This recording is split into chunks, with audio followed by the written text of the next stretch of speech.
kula terangno nggih dados niki Allah ngelingaken kula jenengan sedanten ben eling bahwa alam raya ini diciptakan untuk kita nggih.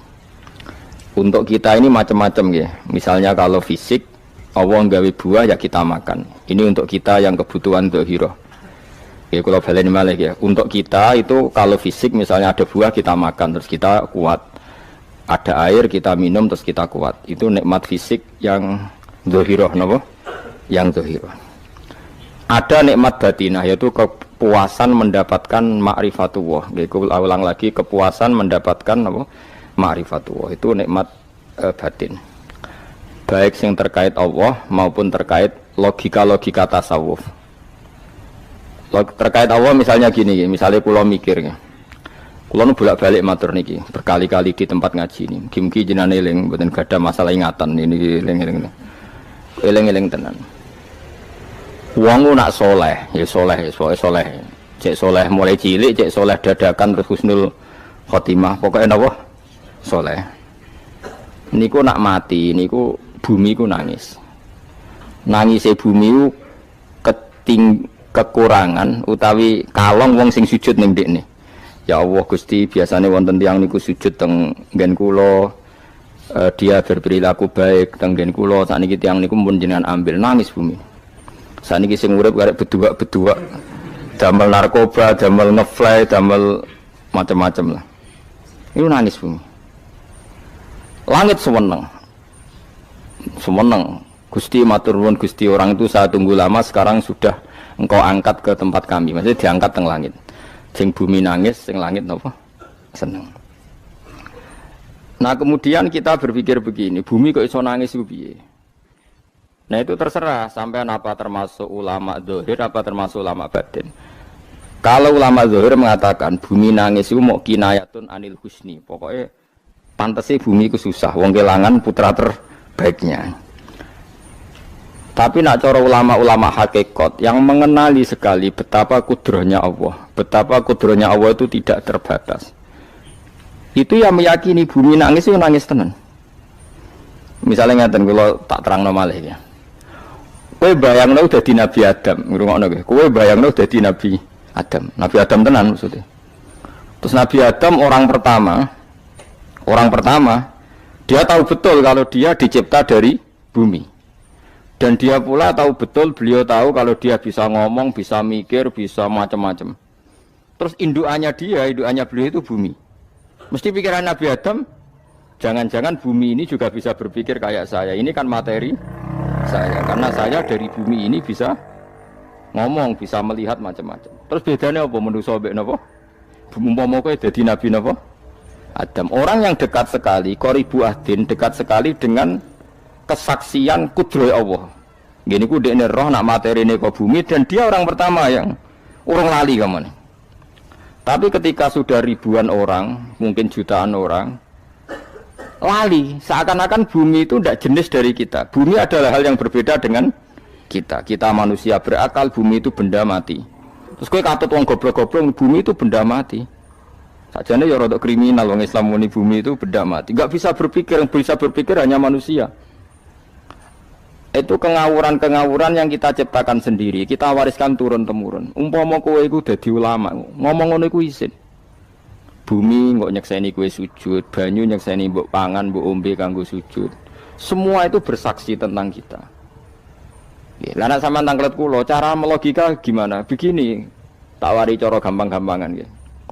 Tawarai tauhid sing kasyaf. Tauhid ini yang dawuh Sayyidina Ali lau kusifal khoto'u mastatu yakinan. Umpama somben tutup-tutup iku dibuka, akulah imanku ora tambah mbek pangeran. Karena tren dunia dan akhirat sama. Zaman ning dunia ya Allah ala kulli saing kodin, kok zaman ning akhirat ya Allah ala kulli saing. Cara Sayyidina Ali, somben aku wis mati lah imanku ora tambah, meskipun aku ora swarga neraka. Lah kena napa? Darah padha wae, ning dunia ya pertunjukan kudratullah, ning akhirat ya pertunjukan kudratullah. Jadi pikirannya Sayyidina Ali seperti itu. Saya kan lahir misalnya tahun 1970. Berarti mulai Nabi Adam itu saya kan nggak ada. Ngerti-ngerti ada. Saya mengira waktu zaman tidak ada itu panjang apa cepat? Cepat, karena kita tidak melalui itu. Ujuk-ujuk wujud. Kadang aku mati ya wedi kan. mau mati jebule kiamat 1 juta tahun kasih opo ae nang kuburan. Maksud Khalillah lho. Makanya aku ya ora roh, tak tinggal turu sakmono kan yo nglilir. Nang nglilir terus nang ndi terus. Apa mlaku-mlaku nang donya apa piye nak turu ya kok ngani ngoyo turu kok ribuan tahun lintas. Terus ya apa jajal? Sampeyan tak takoki, misale sampeyan ning kuburan iku apa? Apa ngadepi muka nakil tukaran terus itu keselen tukaran kok nopo ratusan ribu mungkin. Nah terus kita dilatih kata Sayyidina Ali gampang latihan seperti kata Sayyidina Ali apa gampang udah menjadi wong alim. Pada akhirnya kita ini aku zaman urip yo ora roh karepe ngerti-ngerti urip mati yo ora roh karepe pas mati sampean petangin dah yo ora roh karepe pokoke wa mata syauna illa ya syawah. Makanya masyhur itu dia ketemu orang ateis. Dia orang ateis itu anti Tuhan, anti Tuhan pokoknya. Dia ditanya, lalu kamu hidup itu karena siapa? Ya enggak tahu hidup. Lalu kamu mati yang menentukan siapa? Ya enggak tahu kalau tahu mati. Ya berarti Anda enggak bisa menentukan diri kamu sendiri. Akhirnya dia taslim. Ya ada yang menentukan. Lah ya ada yang menentukan itu dalam Islam disebut apa? Allah. Disebut kalimatu haqqin. Alaiha nahya wa alaiha namut. Jadi kalau maknanya itu kalimat yang benar-benar nyata, yang karena kalimat itu pula kita mendapat kehidupan, yang karena kalimat itu pula kita mati, yang karena kalimat itu pula kita akan bangkit lagi. Itu yang makna hakikat. Tapi kalau makna syariat enggak begitu. Kalau makna syariat begini, dan ini benar juga. Mengenai kowe nak dadi ulama, nggih ciri utama ulama itu jami'ul bayan. Dia kalau menjelaskan itu indah sekali dan orang pasti taslim. Sampeyan saya tak warai tenan. Sampeyan kan biasa wiridan la ilaha illallah kan biasa, mulai mimpin tahlil sampai kepeksa mergo do tahlil melok sampai sing darani bid'ah akhire ya melok tanggane napa? Tahlil. Semoga wae. Kata Ibnul Qayyim Al-Jauziyah dalam kitab Zadul Ma'ad. Kitab Zadul Ma'ad itu kitab kesayangannya Sayyid Abdul Al-Haddad. Sayyid Abdul Al-Haddad itu pengarang kitab Zadul Ma'ad. Padahal kitab ini dikarang oleh muridnya Ibnu Taimiyah. Abdul Al-Haddad itu gak seneng Ibnu Taimiyah tapi seneng muridnya. Jadi di sini ulama ya demokratis. Gak seneng gurune tapi seneng. Saja nih Ibnu Taimiyah itu orang baik. Ya ulama top ya baik, ya waras top. Tapi ngerti-ngerti Wahabi itu identik dengan Ibnu Taimiyah. Akhirnya ulama ahli sunnah penyebut itu terus izin. Mulane kiai-kiai ra ono sing dalil kok Ibnu Taimiyah mergo dicap Wahabi. Padahal Ibnu Taimiyah wong alim. Di kitab-kitab kita termasuk Sayyid Muhammad piyambak anaknya Ibnu Taimiyah qala Syekhul Islam napa qala. Tapi kan ini sudah milik Wahabi sehingga kita ini terus akhirnya gak gelem nyebut. Ya jadi kitab koyo dalil fastabiqul khairat iki apa par iki dadi dalil yo dhewe-dhewe. Wah parah tenan wong-wong. Dulu saya melihat orang enggak kunut itu ya biasa. Mergo saya sebagai wong alim ngerti iku madzhab Abu Hanifah. Saiki nek ora kunut Muhammadiyah. Kita ini sebetulnya ahlul ilmi enggak tahu kunut itu madzhabnya siapa kita. Itu madzhabnya Abu Hanifah, yang kunut madzhab Syafi'i. Tapi tahu-tahu iki madzhab NU, iki madzhab Muhammad. Mana ada orang-orang ini bisa punya madzhab? Ngalime sepiro nganti dadi nopo? Madzhab. Tapi wis dadi bahasa, wis dadi nopo? Sekuajo kabeh sene. Mas repot-repot. Tak warai iki. Sampeyan ben nglafadzno la ilaha illallah iku keren ya, keren tenan mboten keren-keren. Ngendikane Ibnu Qayyim Al-Jauziyah itu gini. Min asliha khuliqatil jannah wa min asliha khuliqatin nar. Terus wa min asliha khuliqatid dunya wa min asliha buisatir rasul wa min asliha qatala rasul. Wah terus sampai sekarang saya tak bedai. Surga itu kan digawe kelas VIP. VIP mewah. Terus jari rugane widadari ora kan nak wingi sebut. Kira 70 ya? 70. Wayu kabeh ora ono sing kriting, wayu kabeh. Wayu kabeh terus gak tahu delok wong liya. Kadang bojo kita wis elek jek delok. Oh iya, widadari sifatnya maksuratun fil khiyam. Jadi gak tahu keluyuran ning ndi. Wayu kabeh. Lek. Surga yang semewah itu selek itu ya bagi mereka sing nglafadzno atau yang menerima la ilaha illallah. Neraka sekarang dibikin dalam itu.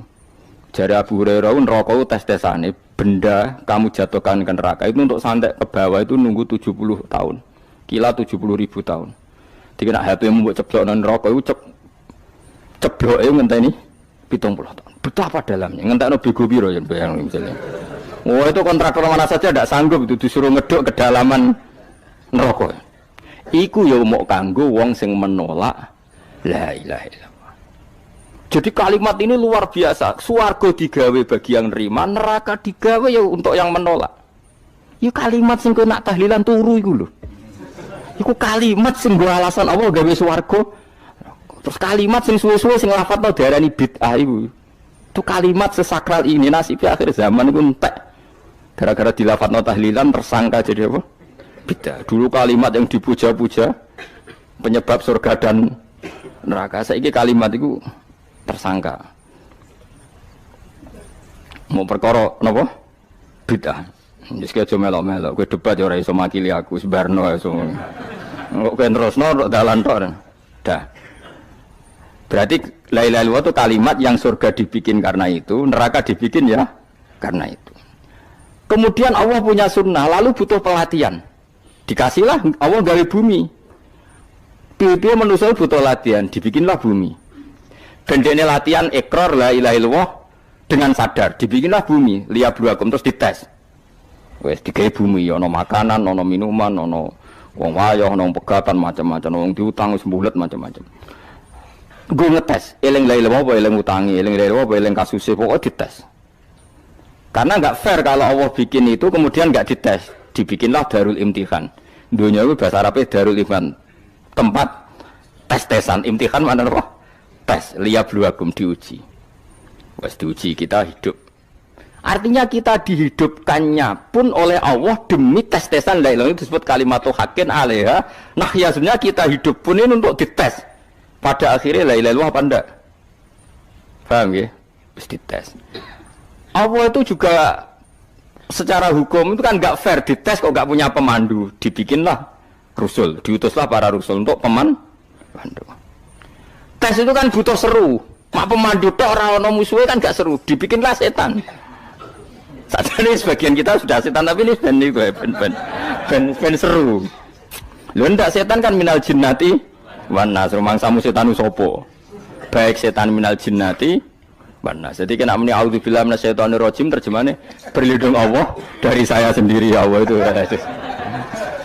Lho itu kalau lama dulu biasa auzubillahi min syururi anfusina wa min sayyiati a'malina. Sebenarnya kita berlindung hanya dari setan yang jauh, iblis itu enggak. Ya setan diri kamu sendiri, min syururi anfusina, dari kejelekan diri kita. Ngomongnya udah ujub, soalnya setan tuh makhluk gaib sing piye. Lah kowe iku sapa? Nganti kowe maksiat terus mergo akrab klop, roh mbek setan klop. Mulane terus maksiat. Dah. Allah ngutus pemandu yang ngecul setan ben fair. Napa? Fair. Jadi semua darul ibtila ini juga demi kalimat. Nah, makanya disebut kalimatu haqqin sing alaiha nahya. Kita hidup ya demi mendapatkan kalimat itu. Kita mati nanti ya demi kalimat itu, artinya mati ke neraka ya karena kalimat itu kita menolak atau mengabaikan. Masuk surga ya karena kalimat itu kita hormat, kita benar dalam memperlakukan kalimat itu. Berarti alaiha nahya wa alaiha nam. Terus wa alaiha nub'as karuan, kalau kamu termasuk minal aminin ya nub'as minas solihin, kalau minal kafirin ya nub'as minad zalimin. Tapi semua desain dunia ini hanya demi kalimat la ilaha illallah Muhammadur Rasulullah. Nah ini kan penting. Bagaimana mungkin kemudian kalimat sesakral ini, sehebat ini, kemudian ada orang tahlil kamu tidur. Kok iso? Kalau jangga kok iso wong turu. Misalnya kayak mangkel, kalau mangkel sing mimpin Gus, wira barbar. Bagaimana mungkin kalimat yang menyelamatkan Anda kemudian Anda anggap problem? Elek gak? Apalagi kamu anggap ini bid'ah. Nak cara kula oke lah, ndongakno mayit itu gak ono tuntunan Nabi. Tahlilan gak ono tuntunan. Tapi wis muni tok kono tok. Artinya muni tok kono tok ora usah nyerang kalimah, enak kalimah tetap kalimah thayyibah.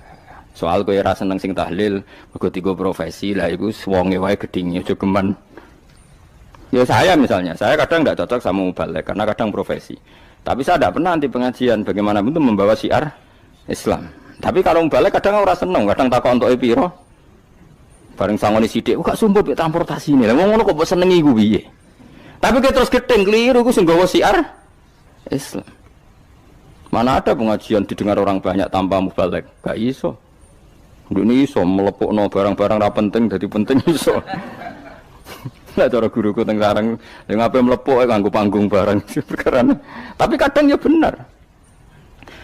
Yang namanya mudin mubalek ya itu bisa benar bisa salah, tapi kamu nggak boleh gedeng kalimatnya. Piye kalimat itu kalimat hak. Nah, ini penting kula utarakan. Sehingga zaman Nabi Sugeng ini rungokno tenan ngaji kula. Zaman Nabi Sugeng ada sahabat. Namanya itu Usamah bin Zaid. Ini sahabat kesayangannya Nabi, hibbu Rasulillah.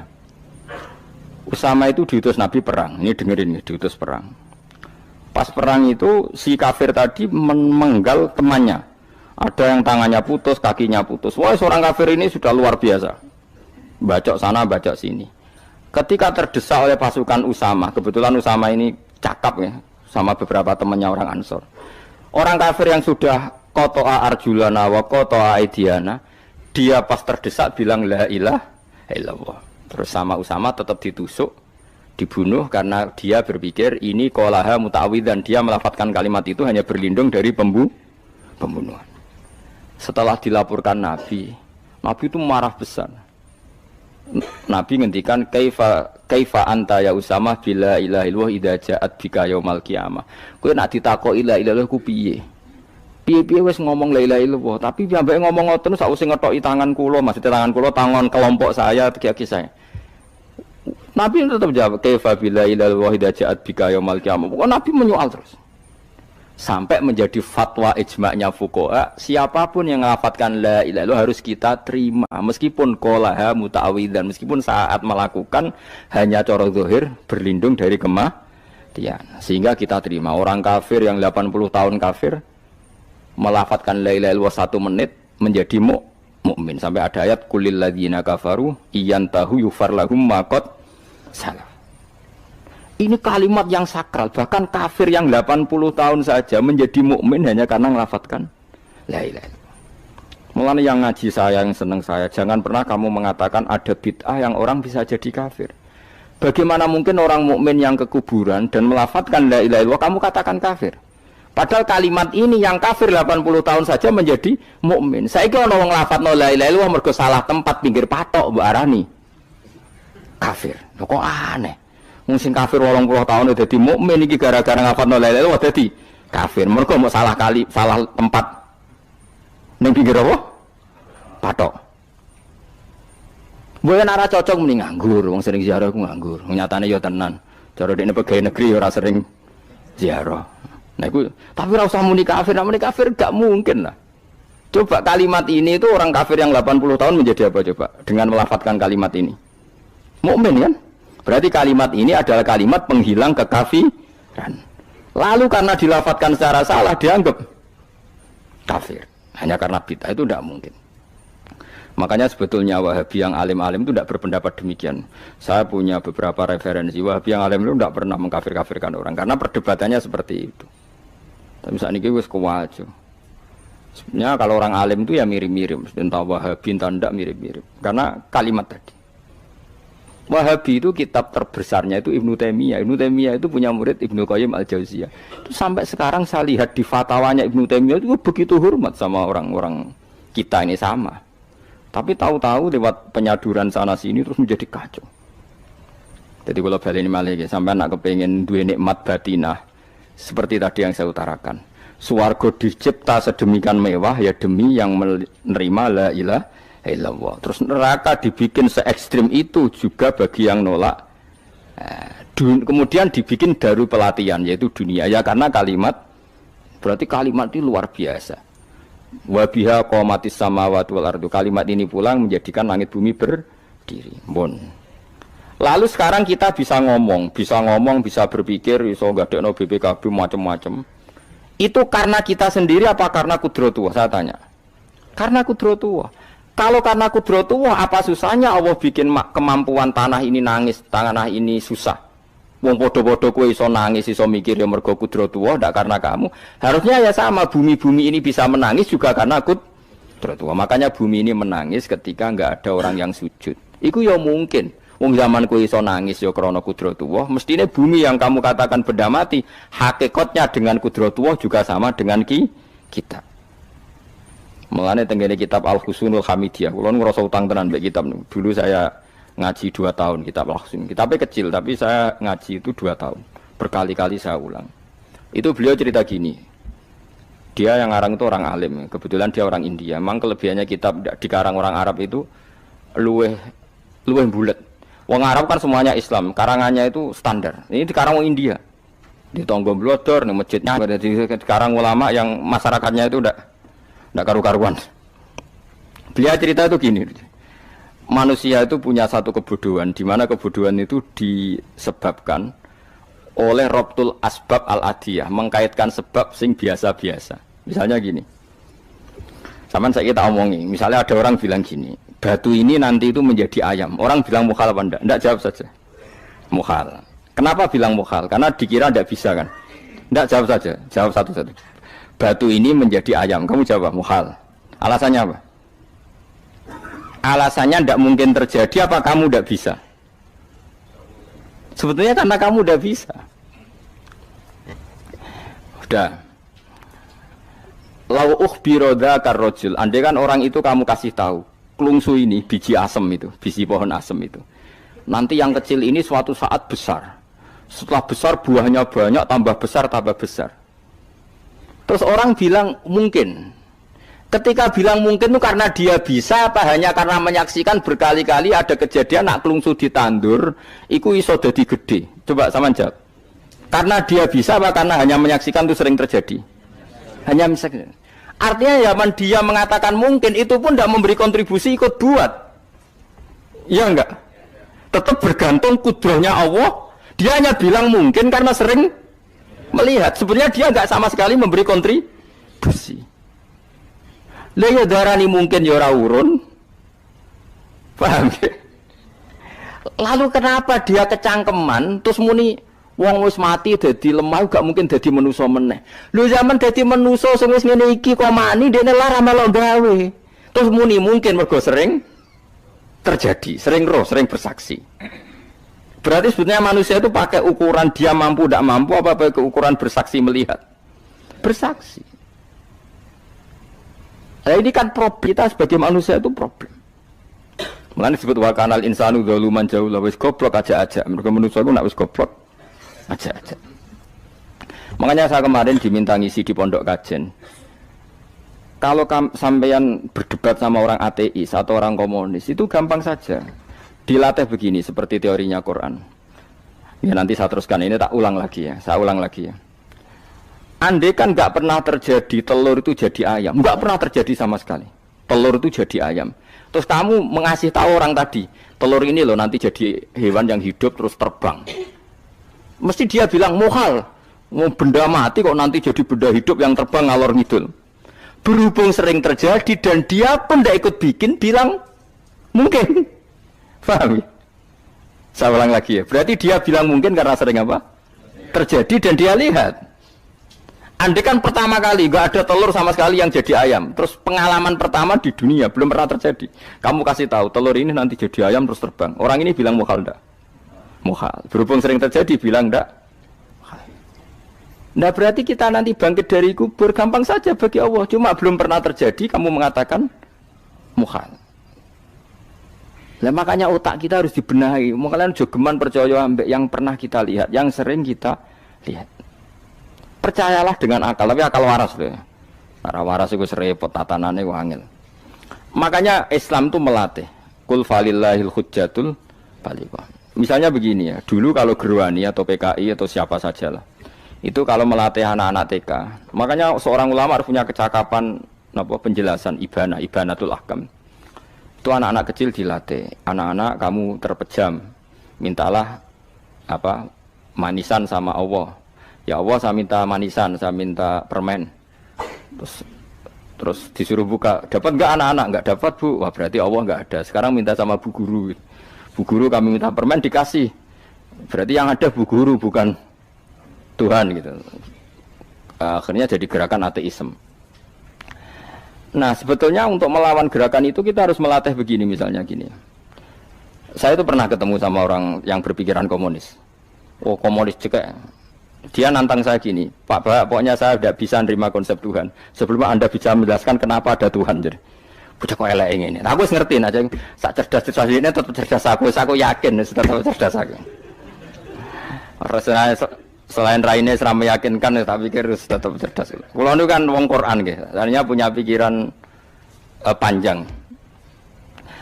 Mungkin di antara orang Islam kita ini tidak punya kecakapan menjelaskan. Tapi kalau orang sering baca Quran, apalagi dia ngaji tafsir ya, yang waras maksudnya waras lah. Terus rapati seneng duit, barang ini penting. Kalau seneng duit, wis mari goblok. Yakin nah, ulama seneng duit, mari goblok, tak jamin. Umpama alim wis kelas B, kelas C gak bisa, tahqiq gak bisa. Kalau tahu dikandani konco kulo riyen ambek jenengan udah bisa kaca akhir. Lah kena apa? Cok seneng duit bro. Duit masalah bagi ulama. Ora duwe ya masalah kan ya. Maksudnya ora usah seneng tapi aja terus gak duwe. Sekarang saya tanya, Quran itu melatih kita gini. Quran itu sederhana kalau ngelatih tauhid, tapi orang pasti ingat. Kata Allah gini, enggak apa-apa, saya ndak Tuhan enggak apa-apa, kamu yang Tuhan. Tapi buktikan kalau kamu Tuhan. Caranya gimana? Am khalaqus samawati wal ardi. Ya enggak apa-apa, kamu yang Tuhan enggak apa-apa, tapi buktikan kalau kamu menciptakan langit bumi. Mereka pasti ikrar, ya tidak mungkin saya menciptakan bumi, saya lahir sudah ada bumi. Yesus lahir sudah ada bumi, enggak mungkin Tuhan. Terus Tuhan membuat pertanyaan kedua, am khuliqu min ghairi syai'in. Ya sudah, kalau saya tidak Tuhan, lalu enggak ada Tuhan, berarti alam raya ini tercipta oleh sesuatu yang enggak ada. Aneh enggak? Misalnya sebelum alam raya ini enggak ada Tuhan. Berarti sebelum alam raya ini kan adanya nihilisme, sesuatu yang enggak ada. Kemudian sesuatu yang enggak ada ini menjadi penyebab sesuatu yang ada. Aneh enggak? Menurut saya aneh. Sesuatu yang enggak ada itu mestinya kan enggak bisa ngelabeti, enggak bisa berfungsi, enggak bisa ada gunanya. Wong jenenge ra ono iku ora marai apa-apa. Ora ono kok dadi sebab. Sesuatu yang menjadi sebab itu yang wujud apa yang enggak ada? Yang wujud. Sak takok. Lah kalau enggak ada Tuhan berarti alam raya ini lalu sebabnya apa? Ya dari ketiadaan, lalu tiada itu menjadi sebab. Lah yang tiada kok jadi sebab itu tekem lho. Mikir. Di mana-mana yang sebab itu harus barang yang wujud, enggak boleh tiada kok jadi sebab. Ini kan jadi aneh, sesuatu yang tiada menyebabkan sesuatu yang ada.